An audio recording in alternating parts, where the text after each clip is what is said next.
Šios šou grupės vadovas, Lietuvos automobilių sporto federacijos viceprezidentas Dalius Juzelskis.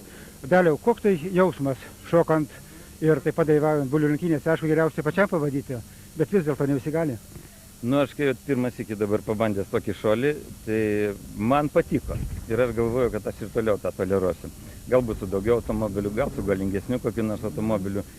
Aišku, aš šokinėjęs ir anksčiau krosų trasose per tramplinus, nu, bet čia, aišku, nesulygint. Ir man patiko. Svarbiausia, kad patiko žiūrovams.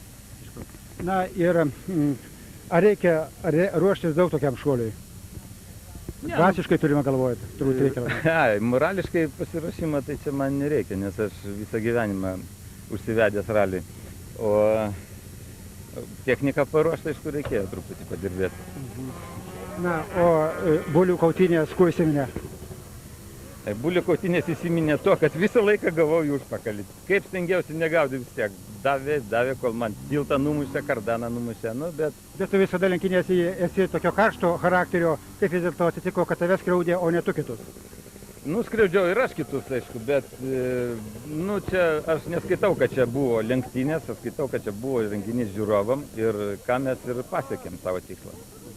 Na, šie pasirodymai ar nereiškia, kad Lietuvoje kūrėsi nauja tokia auto šou grupė, kurios iniciatoriumi tu esi?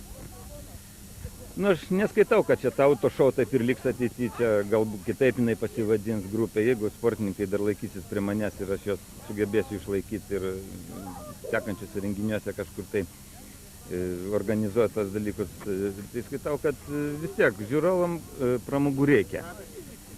Jeigu nieks jų nelinksmintų, nedomintų, tai nu, ir gyvenimas tas nemėlas. Vis tiek kažko tai reikia užsiimti. Kągi, sėkmės ateityje ir tavo draugams ir matyti ateityje pamatysime dar netokių triukų.